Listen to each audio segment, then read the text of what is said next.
moment of history. The leader of North Korea. President Trump says he'll know in the first minute whether he can work with Kim. He really is the most amazing deal-maker and negotiator of all time. Enemies for decades, the two countries' leaders have never Two men, Kim Jong-un, Donald Trump, and the translators. Hello, I'm Richard Gisbert, and you're at The Listening Post. Here are some of the media stories we're covering this week. Donald Trump, diplomacy, and the triumph of spectacle over substance. India, WhatsApp, and mob rule. The consequences turn deadly once again. Fixers and the news business. They are names you will seldom hear, but they are central to the coverage of all kinds of stories. And the White House produces a propaganda video worthy of Pyongyang and rolls it out for Kim Jong-un. Will he shake the hand of peace? In the television and internet age, there's always an element of stagecraft to diplomacy and summit meetings, the photo ops, the sound bites, the resulting communiques. However, two indelible images from two different summits could not have told more contrasting stories. U.S. President Donald Trump defying, then walking out on his allies at the G7 summit in Canada, then getting down to business with North Korean dictator Kim Jong-un, who Trump described as talented. Journalists found themselves covering a president who, once again, seemed to put more thought into the spectacle and the Twitter feed he has at his disposal than actual political substance. Still, even his critics have to hand it to him. At least for the moment, Donald Trump emerged with what he likes to call a deal that will denuclearize North Korea. The devil will be in the details, the kind that cannot be conveyed in 280 characters or fewer. And at this stage, as they often are with this president, the details are a bit sketchy. Our starting point this week is the site of the Trump-Kim summit, Singapore.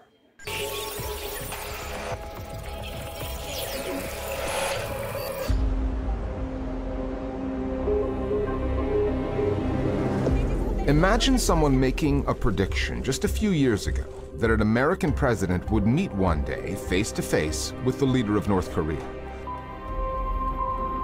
And that during that event, one of the two sides would roll out a video that reeks of propaganda, heavy-handed and clumsy. A new world can begin today.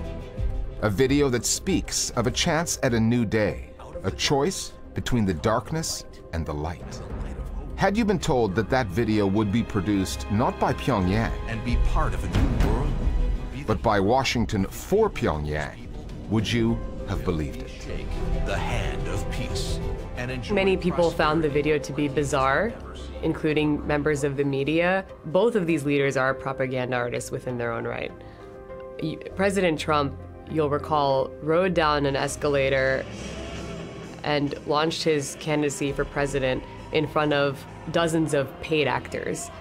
And that very much set the tone for how he sees the production of his presidency. And Kim Jong-un is not dissimilar, certainly because he operates in a place where he controls the media and everything is controlled ultimately by the state. Featuring President Donald Trump. It was a movie trailer, as all the press is calling it, and it was, in the context, so over the top. It was compared by some journalists to a promotional for real estate in terms of Donald Trump's business career. Can history be changed? The press apparently first thought it was a North Korean propaganda film, and yet it turned out it was produced in the United States by the Trump administration. Of the back-to-back summits, the G7 meeting in Canada and the subsequent bilateral in Singapore, the images that will endure are these, still photographs. There was the symbolism contained in the Trump-Kim handshake and the potentially seismic shift that such an image conveys. That came on the heels of a shot that appeared on the Instagram account of the German Chancellor, Angela Merkel, one that Berlin would not have sent out lightly. It captures the unraveling of the G7 trade talks, and the body language seems to say it all. Even if you're not in Trump land, images matter a lot in international politics. But what we see with the Merkel picture is it shows her appearing to stare down Donald Trump, who is in his characteristic, arms crossed, looking slightly petulant way. And immediately, critics of President Trump say this is President Trump isolated, and so it feeds into that pre-existing narrative. For his supporters, right, it looked, well, this is how America should be, with every other leader gathered around it. So again, a sign of American strength, status, and position in the dominance hierarchy. The G7, don't forget that there were 4 different points of view that we know. The famous photo was the German photo. There was also a French official photo, a Japanese official photo, and a Canadian official photo. Different points of view of the same meeting. So that epitomizes the trade war, essentially. And the handshake is a handshake, but it's a nigger handshake. The handshake is better seen through the video than the photograph, because it was far more than a perfunctory or even normal handshake. And the symbolic meaning of a 13-second handshake in this visual form is the establishment of a physical and therefore a personal bond between the two leaders. So the first image is one of alienation, opposition, and even international condemnation of Trump. The second is Trump claiming that he has, in a sense, made peace in the very first gesture of the summit. The meeting of the U.S. president and the North Korean leader was historic, unprecedented. There's no denying that. But Donald Trump's declaration that the threat of a nuclear North Korea had been eradicated is based on a brief, vaguely worded joint statement. It commits the two sides to further talks, but there is no timeline offered and not a word on verification, which matters. Because this isn't the first time North Korean leaders have agreed to stop their nuclear program. They first did that more than 25 years ago, but each of those initiatives has fallen apart over the procedural details, with verification often proving to be the sticking point, the deal breaker. Donald Trump, the former reality TV star, doesn't really do details. He does deals. And while the absence of detail in the agreement has been reported upon widely, it tends to get overshadowed by the imagery generated at the summit in Singapore, the media spectacle that Trump is happy to provide. It's surreality TV. It's like the society of the spectacle.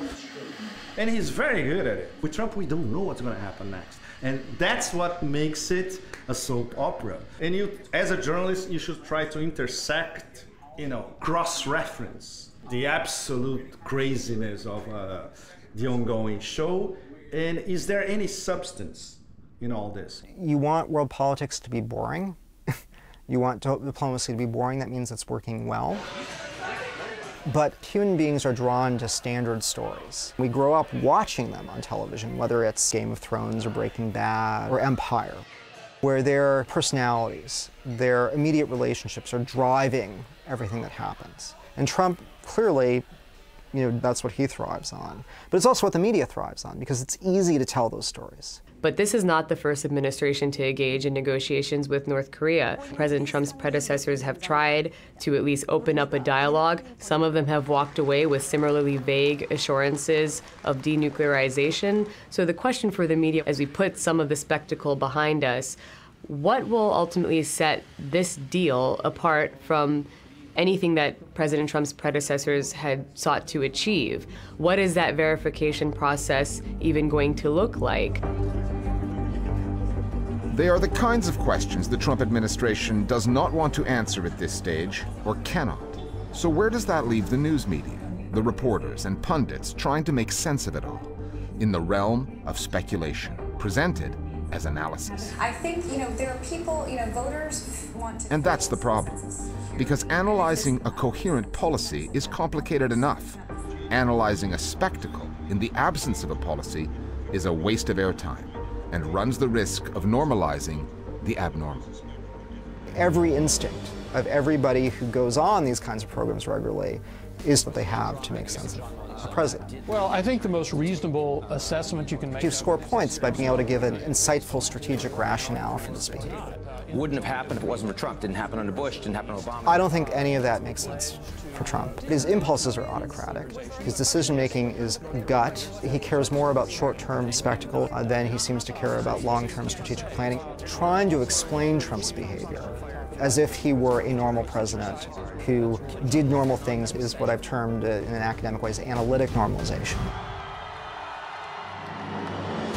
Trump is unnormalizable. He has his own rules. And by now, if you're doing TV and if you're a journalist covering politics, you should know that. It's not a question of normalizing her. It's trying to understand that his attention span is 5 seconds. He's impulsive. Everything is wobbly. Everything can change in a matter of a tweet. And we have to know how to decode that and put it in a realist perspective. Because we are dealing with a surreal, ongoing experience. But you have to make it real for our readers and viewers.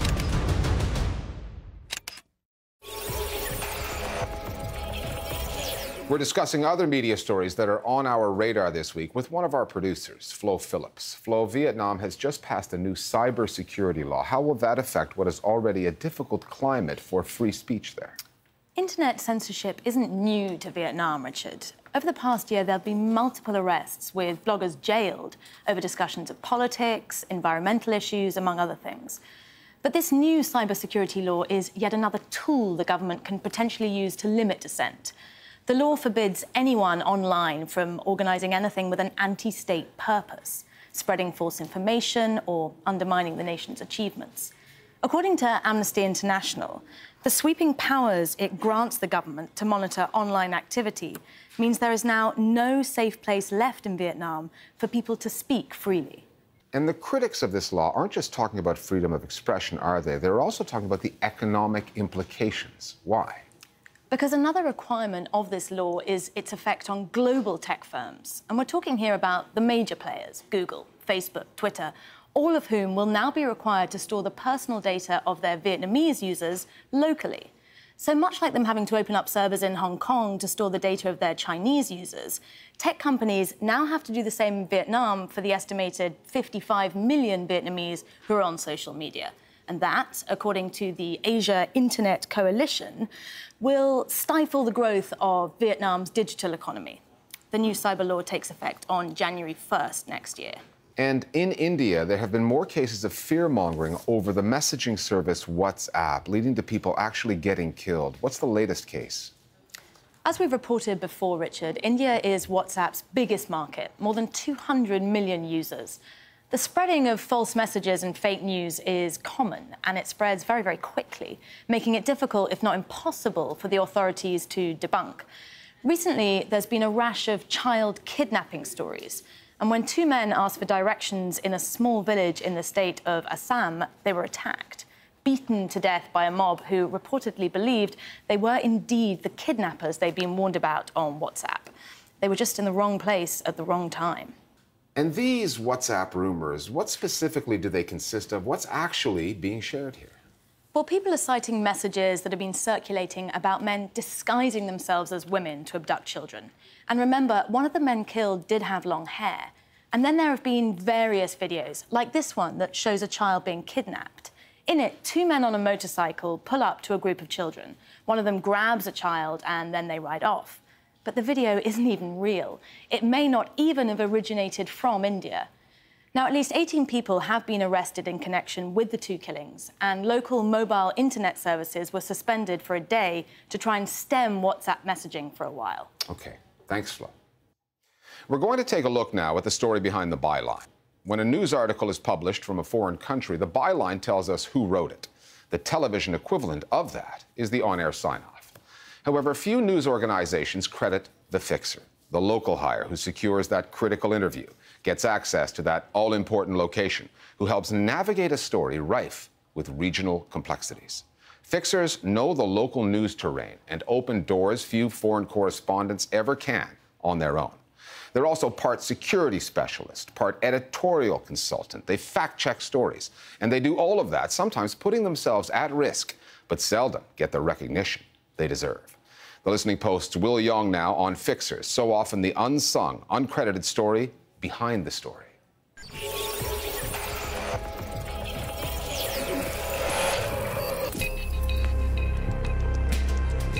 A fixer, more often than not, is someone from the country who guides you, who leads you to this story, which turns out to be a scoop or an exclusive. I'm taken to meet one suspect. He doesn't give me his name. They're the person that's going to be doing the arrangements. They'll gain access to interviews, gain access to spaces. The fixer will also know when it is time to leave. Down that way, 200 meters, are ISIS's positions. Because he or she is from this country and they know whether or not the situation is dangerous. It is their language, it's their culture, it's their context. Without the fixers, you're not going to actually be able to have a story. Watching journalists reporting from the field, you're probably accustomed to scenes like these. We're moving forward with the fighters. Locals call it the circle of hell. Finally, we have the chance to put that allegation face to face. What you won't see are the people behind the scenes, the cameramen, producers, drivers, but especially the fixers. For 25 years, Inky Nakpil has been a fixer in the Philippines, helping journalists navigate everything from Filipino culture to natural disasters and political events. The most important trait of a good fixer is persistence. No is not an option. So that means you have to exhaust all possibilities to make something happen. A fixer should also be likable and agreeable because you're only as good as how much these people will let you into their lives, how much these people are willing to share with you, how much these people are willing to help you. The fixer, I consider him as the eye of any foreigners inside the area. As we say in Arabic, the stranger is blind, even he has eyes. Khaled Abu Ghali is a trained nurse and paramedic. He's also been helping journalists cover stories in Gaza for nearly 2 decades. Each culture has habits and different attitude and different behavior. It's not a matter of a language only.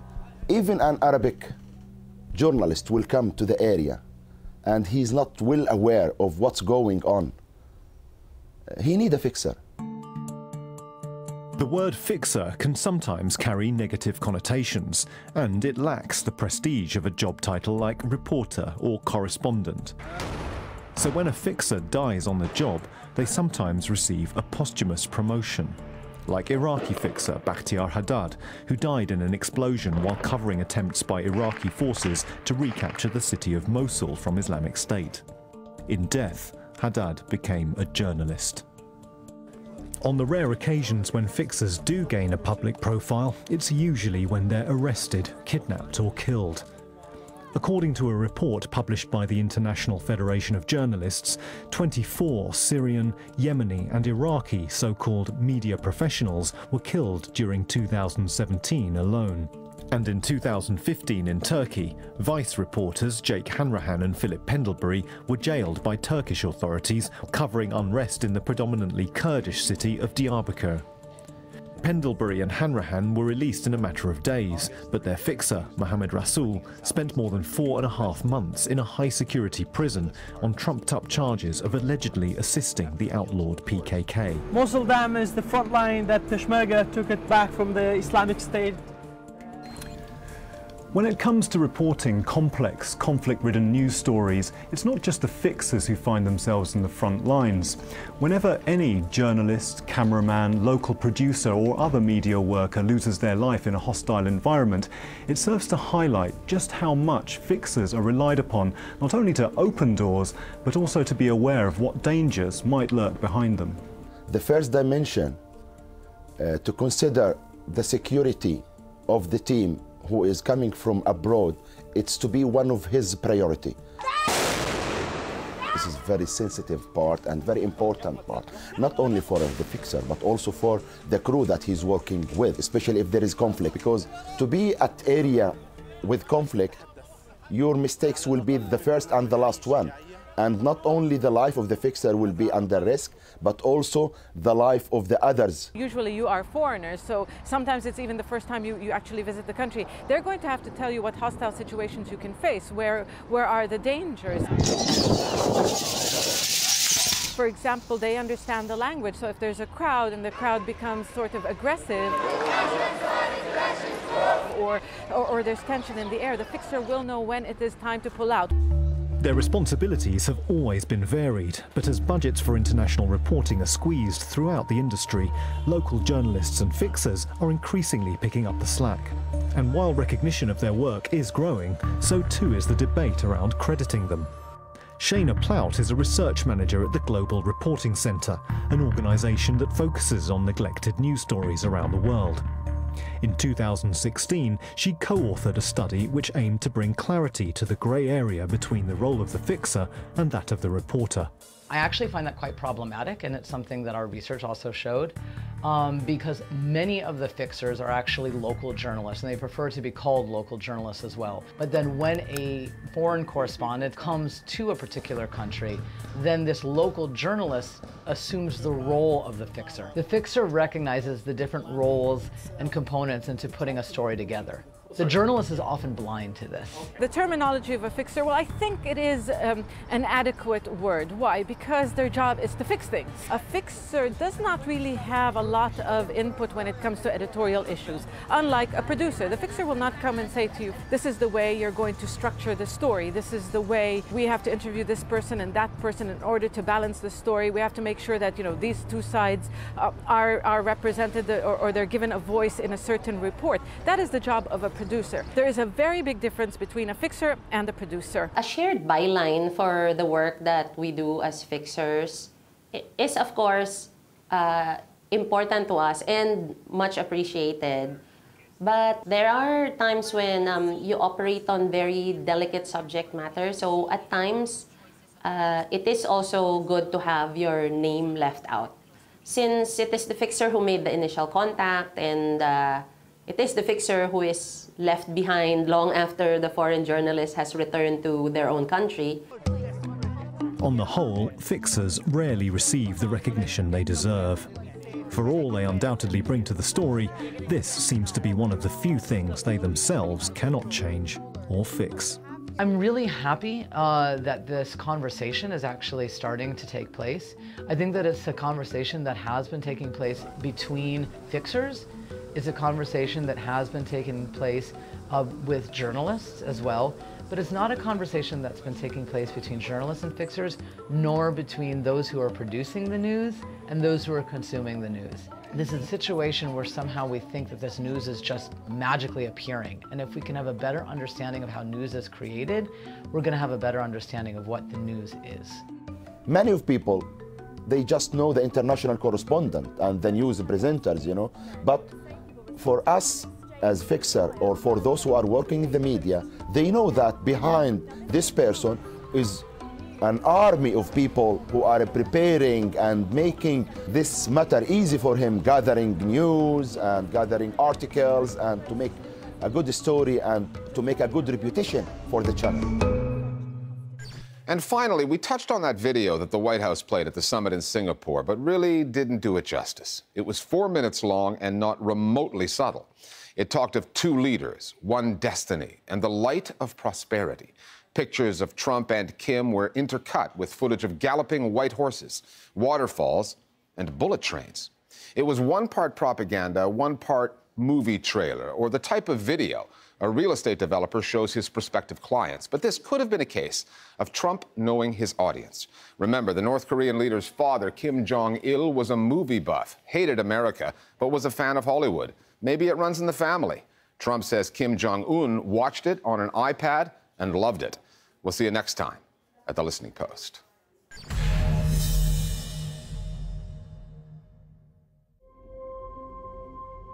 "7 billion people inhabit planet Earth. Of those alive today, only a small number will leave a lasting impact. And only the very few will make decisions or take actions that renew their homeland and change the course of history. And there comes a time when only a few are called upon to make a difference. But the question is, what difference will the few make?" Destiny Pictures presents a story of opportunity, a new story, a new beginning, one of peace, 2 men, 2 leaders, 1 destiny. A story about a special moment in time when a man is presented with one chance that may never be repeated. What will he choose? To show vision and leadership? Or not? featuring President Donald Trump and Chairman Kim Jong-un in a meeting to remake history, to shine in the sun. One moment, one choice. What if? The future remains to be written.